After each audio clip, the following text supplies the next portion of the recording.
Hey guys, YouTuber 100 here, and I figured since the Royal Rumble just went off the air, it just ended on the WWE Network, I figured I would just make a video to just talk a little bit about the Royal Rumble match.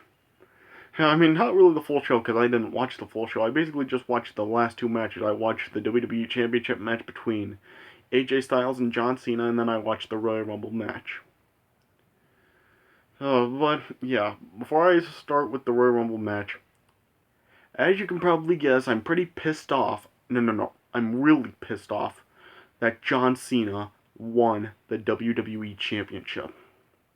Now he has tied Ric Flair's record for 16 championships. Seriously, why did they do all this stuff with John Cena? They just try to force feed him down our throats and just they just try to make John Cena accomplish the most stuff than any wrestler ever has in the industry, and people and the WWE wonders why the fans hate him because they do all this stuff with him. They just constantly make him seem like the biggest star ever, and they do crap like this. But that's not the only reason I'm pissed off about it. I mean, does John Cena need to get a return win over every freaking person that beats him? Seriously. He got the win over The Rock that year at WrestleMania. He got the two victories over Kevin Owens after Kevin Owens beat him.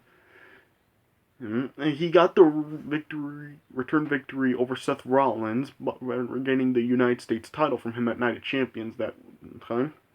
And he now, after AJ Styles beat him on pay-per-view last summer, those multiple times, now John Cena gets a return win over AJ Styles.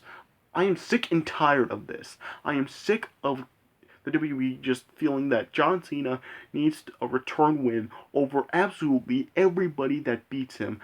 I mean, I think this is a reason why I really am not watching WWE now. I mean, I really haven't watched a lot of WWE over the last several months. I mean, yeah, I don't watch Raw, I don't watch SmackDown, I really hardly even watch any of the current pay-per-views. I mean, yeah, but I just decided to watch this because, I mean, it was the Royal Rumble, and I'm always interested in watching the Royal Rumble match, even when the matches do turn out really horrible.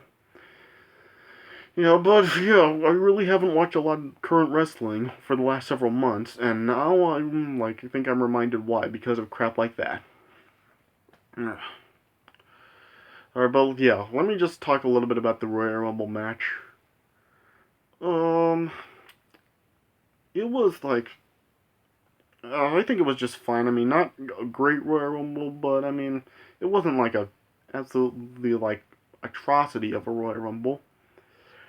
Yeah, I mean, I really don't have a lot to talk about with really throughout the entire match. Basically, just the ending, with the last five entrants, really is really all the stuff I really need to talk about. But yeah, I mean, Chris Jericho once again lasted through about the entire match. Yeah, Chris Jericho once again came in at number 2 in this Royal Rumble.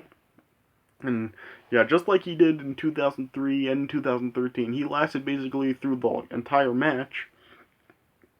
I mean, Chris Jericho here lasted through all 30 entrants just like he did in 2013. So yeah, and they actually said in this Royal Rumble, Chris Jericho has the record for the longest time combined in the Royal Rumble. Chris Jericho has now lasted over 4 hours in Royal Rumble matches altogether. So yeah, there's that. And yeah, I just really need to just talk about the last 5 entrants here. So yeah, Brock Lesnar. Yeah, but yeah, let me just say real quick.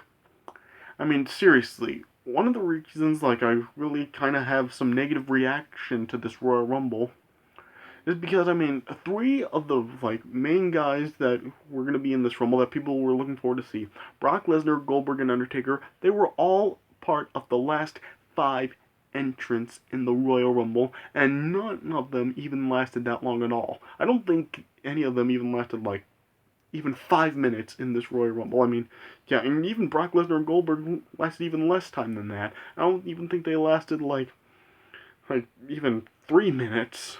I mean, yeah. So yeah, that's really a big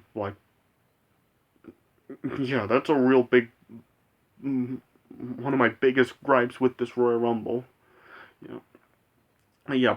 After Brock Lesnar came in at number 26, he was like dominating. He was like he eliminated a couple of people.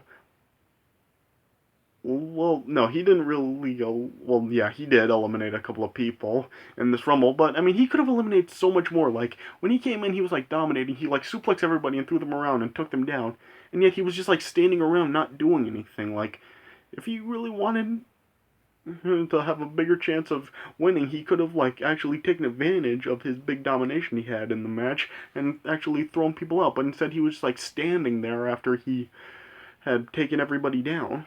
So yeah. And yeah, Goldberg entered the Royal Rumble at number 28. And once again, just like what happened at Survivor Series, the WWE basically just fed Brock Lesnar to Goldberg once again.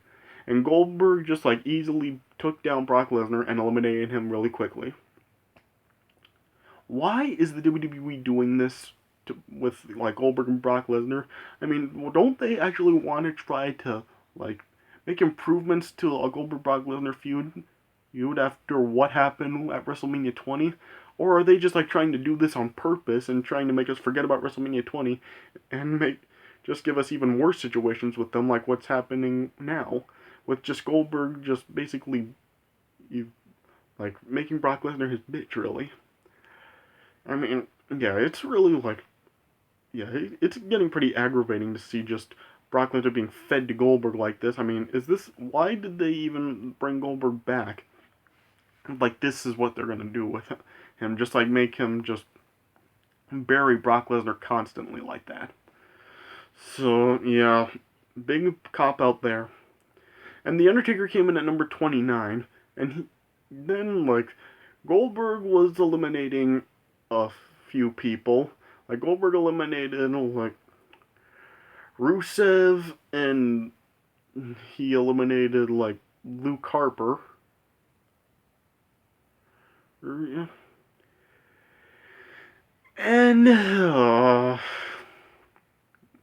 and then the Undertaker then just eliminated Goldberg like that, just like when Goldberg had his back turned. I mean, oh gosh, I mean, the like I've said, the three like big stars that were like some of the main attractions to see in this Royal Rumble, they like come in as late entrants and they are eliminated just like after barely getting into the match. Yeah, and then number 30 was Roman Reigns, and then like Roman Reigns and Undertaker were going at it, and then they were eliminating a few people, and then Roman Reigns then eliminated Undertaker. So yeah, Undertaker, just like Brock Lesnar and Goldberg, barely had any time in the Royal Rumble at all. Like, why did they bother like doing what they did with like Brock Lesnar, Goldberg, and Undertaker, having them like announce their entrance he's in the Rumble so soon, and people like really anticipating them being in this match, just to have them like be like all three of them be like the part of the last five entrants in the Royal Rumble and be eliminated so quickly. Yeah. But and then oh my gosh, one of my like probably my biggest gripe about this Royal Rumble is the fact that once again we have another past Royal Rumble winner win the Royal Rumble again. Randy Orton won this Royal Rumble. I remember I said last year that I was like kind of pretty unhappy to see like another past Royal Rumble winner win the Royal Rumble again, and I am like I'm even more like frustrated and just uh, I I don't know how much longer I can put up with this. I mean, I like I said before, I just liked it when there were just the three guys before that won multiple Royal Rumbles, one of which is Hulk Hogan, Shawn Michaels, and Stone Cold. Well, now, as I've said before, they're just making it seem like anybody is able to do it now. I mean, out of four of the last five Royal Rumble matches, we've had a past Rumble winner win the Royal Rumble again. John Cena, Batista, Triple H, and now Randy Orton. Seriously, I want to see a first-time Royal Rumble winner again. And I'm not meaning like somebody who's not ready to like have a title shot like it was with Roman Reigns a couple of years ago. I want somebody who's a built-up star, or who's being built up as a star, or to actually win the Royal Rumble for the first time and go have their big moment at WrestleMania and possibly become the champion.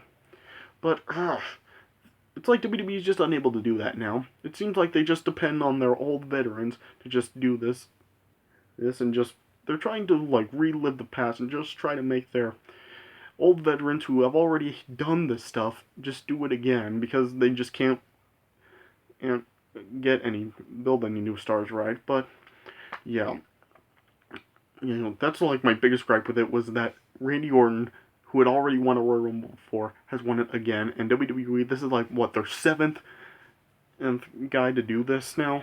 I mean, like I've said, they're just making it seem like anybody's able to do this now, and this is just, I'm getting so aggravated with it. So yeah, I mean, with stuff like this going on, I don't really think it's hard to see why I really haven't been watching the WWE over the last several months very much.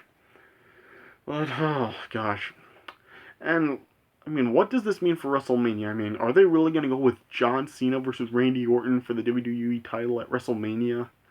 Oh man, that is something I really don't think anybody would really want to see because, I mean, look at the track record with John Cena and Randy Orton matches. A lot of their matches really have been pretty big letdowns, and just really, the John Cena Randy Orton rivalry really is not even that good of a rivalry. I mean, it's a really overrated rivalry because, I mean, they've had a bunch of letdowns as matches.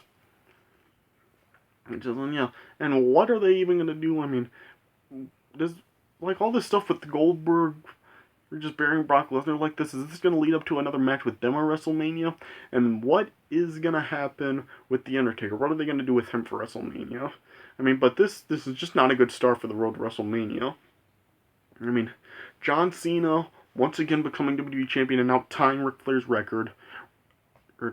Goldberg continuing to just bury Brock Lesnar. And another past Royal Rumble winner wins the Royal Rumble again.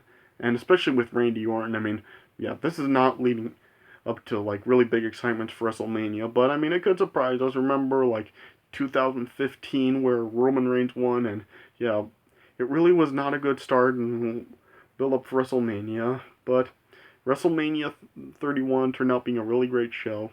They could do the same thing with that here, but I just don't know because I mean, John Cena and Randy Orton, ugh, yeah, no excitement for that. And like with the Goldberg and Lesnar stuff, and who knows what'll happen with Undertaker at WrestleMania. Yeah, I mean, I don't have really high hopes for WrestleMania this year. Alright, so yeah, you guys can let me know how you felt about the Royal Rumble match tonight. Alright, and yeah, you can let me know if you're just as like pissed off as I am about John Cena becoming the WWE champion for the 16th time. Yeah. And yeah, it seemed like there was the Kevin Owens Roman Reigns match for the Universal Championship, and Chris Jericho was suspended in a shark cage above the ring, which sounds kind of odd. I mean, I may check that match out just to see like how that ended up turning out, but yeah, yeah, Randy Orton winning, no, not happy about that. So you guys can let me know how you feel about this, and if you have any hopes for WrestleMania with how they're starting out now. Alright, so yeah, that's all I really have to say about the Royal Rumble match tonight. I hope you guys enjoyed this video, so yeah, thanks for watching, and I'll see you guys later.